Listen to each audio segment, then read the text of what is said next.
Moving swiftly on, I'd like to invite Nicola Donovan to. Nicola's our host, one of our hosts for DLA Piper, so legal director here with DLA, and going to talk about supply chain resilience. So over to you. Thank you. Thanks, Kerry. I think I missed the rules on the bell. Is that 5-minute warning or is that 2-minute warning? Okay, that's great. Hopefully I'll avoid the bell.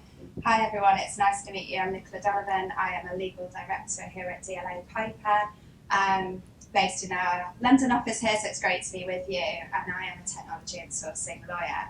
I specialise in large-scale outsourcing and technology projects, usually of a global remit, and I'm also an ESG champion within our internal tech sector group. I do advise on both the customer and the supplier side, which I do think gives great insights into the pinch points on both sides of the fence. And today I wanted to talk to you about the recurrent issue of supply chain disruption.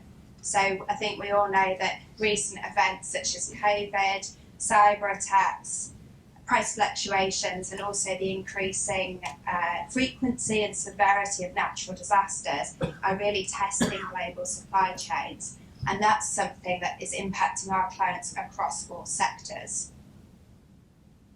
Apologies, have not moved the slides on. Here we are. Okay, great. So today we'll take a look at the various forms in which supply chain disruption can take, and also some of the potential mitigating actions that you can take to reduce the impacts of those. We'll take a look at some of the contractual considerations to think about. And finally, we'll take a look at the way in which the ESG agenda is impacting supply chains and how that's likely to drive further change in global supply chain management. So moving on then to the first substantive slide. So what types of forms can supply chain disruption take? Well, the first on the left-hand side there, probably the most obvious one that people think about is shortages of supply, whether that's a conductor chip shortage or a blockage in the Suez Canal, or more recently, water conservation efforts causing holdups in the Panama Canal. Anything really that can stop an organisation getting the raw materials or products or services it needs to be able to deliver its end product or services to its own customers. And there can be various underlying causes for these disruptions and shortages of supply, and they can be very unpredictable. And as well as availability issues, there could be demand issues that are pushing prices up, making the product or services more costly than the organisation can afford. Or it could be that the supplier has gone bust and it's suffering financial difficulties, and particularly if that's a critical supplier, that can have a really catastrophic impact on your business. So for example, if you are a customer and your key supplier has gone into financial difficulties, that could cause an issue in terms of meeting your own customer requirements or your counterparty requirements, or depending on your sector, even your regulatory requirements. For example, I had a client actually a few months ago whose business critical key supplier went into financial difficulty, and in that scenario, the parent company actually threatened to remove financial support for the supplier unless the customer funded that. So that really can come as a very unexpected and unpleasant surprise, and you don't always necessarily get much forewarning. Or perhaps you're a supplier and one of your key subcontractors is in a position of financial difficulty, and that would leave you exposed into the terms of your own prime contract with your customer. Another form that disruption can take is that your counterparty is unable to comply with the terms of the agreement. So perhaps they can no longer deliver the product or the service to the required quality, or they're unable to meet the timescales involved. And that can have an impact on your own commitments down the chain. The penultimate one, and one I think is particularly important in the context of the ESG backdrop, is reputational challenge. So perhaps you've got a supplier who's been subject to a greenwashing claim or has been found to be using sweatshops. You can't assume that you won't be caught up in that backlash from those reputational challenge and put you in the very unfortunate position of having to reprocure that product or that service on very short notice. And finally, the last type of disruption that I've listed here as an example is loss of license, or perhaps given recent events, the entity is in a country that's subject to sanctions. So that could be where the entity is able to provide the products or services in accordance with the contract for a loss of a necessary license that's required to enable it to do so.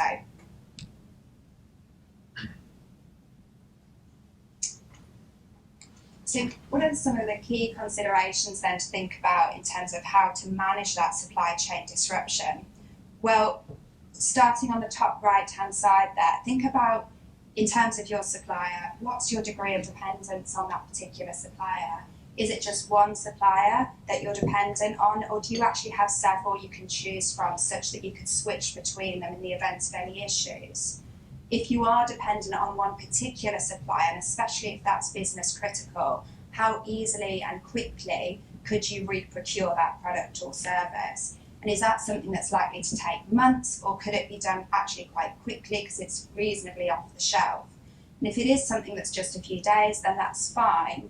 But if it's going to take longer, particularly if that would lead to a gap in continuity of supply, then think about how the business would respond to that and how it would manage those issues. If it's something that is going to be particularly disastrous, then really that needs to be looked at urgently and planned for on an ongoing basis. Or perhaps there are other options available to help you manage some of this disruption.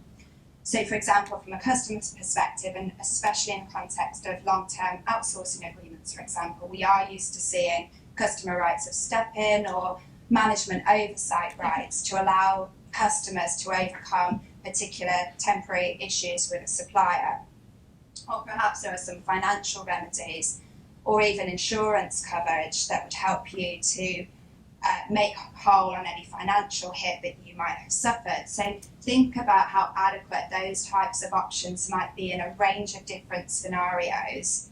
And it's worth noting that these aren't things that can be particularly or wholly solved within the contract terms itself, and they're more than just an academic exercise. It's really important that you stress test these different options that you have in place and the systems you have in place, so that you know they're going to stand the test of time and help to mitigate some of these issues. It's particularly important to review those on an ongoing basis, particularly when your organisation undergoes change or the way in which your supply chain changes. And finally, which we'll come on to on the next slide, what are the other options that you can think about in terms of mitigating the impacts? Because it isn't always as easy as simply changing supplier. So hopefully these are familiar to lots of you in the room, so I'll trot through these quickly. Insourcing is where you obviously bring the supply back in-house. I think we all know in the room here that that's less common over recent years. Companies tend to focus on what they do best and outsource the rest, which is great because it keeps people like me in a job. Nearshoring, where you bring the supply chain closer to homes, that can reduce some of the inherent risks where you have supply chain spread across several countries. Multi-sourcing obviously reduces your dependence on a particular supplier, but it often comes at increased costs because you're unable probably to benefit from those volume-based discounts. Stockpiling can be useful, particularly when you're thinking about products or raw materials, but it won't always be suitable depending on the nature of those products. And of course, it's not going to help you when you're thinking about ensuring continuity of supply of services. Think about what contractual rights and protections you have in place in your contracts across your supply chain, particularly about the rights of audit or information to help you to monitor your supply chain and their compliance with contractual standards. And if they are found to be lacking, then you might want to think about putting those in place going forward, and not just in terms of new supplier contracts, but remediating some of your existing supply chain contracts as well. And finally, which we'll come on to a bit more, operational resilience and business continuity testing. This is obviously an increased focus, particularly for those in the financial services sector, and customers will really look to be flowing those through down into their contracts. So think about whether your supply chain is required to participate in your own operational resilience business continuity processes.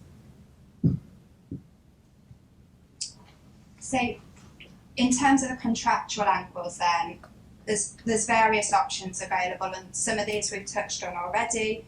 I've just mentioned why it's really important to have rights of audit and monitoring in place and appropriate governance reporting, etc., so that you can monitor supply chain compliance, but also early warning notices so that you find out about issues as soon as possible and you're able to take appropriate steps to remediate those, and why financial distress triggers might be important and not seeking to rely on an insolvency related termination right in your contract, because that's going to cause you potentially a gap in your continuity of supply. But it's really important to note that there's no one size fits all approach, and in fact the key thing to consider is how your contracts dovetail with one another, particularly in terms of the commitments you've made to your customers or perhaps even your regulators, and how that's flowed down and backed up through your supply chain contracts. So if you're a supplier, for example, who's agreed a fixed price with your customer, particularly if it's over a long-term arrangement, but you're dependent on a subcontractor who insists on annual inflationary increases, then you're going to be left bearing that financial risk. And finally, on this slide, we're increasingly seeing, obviously as lots of other people have spoken to already this morning, increase in ESG related requirements flowing down into contracts, for example, commitments to carbon reduction or the increase in use of renewable energy sources. So if you're having to make those types of commitments in your own contracts to your own customer, think about how achievable those are, particularly if they are linked to the payment of service credits or even termination rights for failure to achieve those commitments. And think about not just your own achievement of those, but how you can track that and through your own supply chain.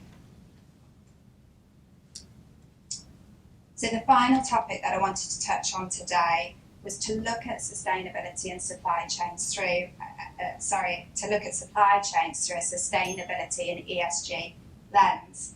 So we all know that the physical nature of our planet is changing, and that's posing a threat to the way in which businesses and society operates. And increasingly companies are expected to respond to societal issues in a meaningful way and not just put profits over at the expense of these broader issues. So we are really witnessing this transition of our whole economy to achieve these climate, nature and social objectives and take these risks into account.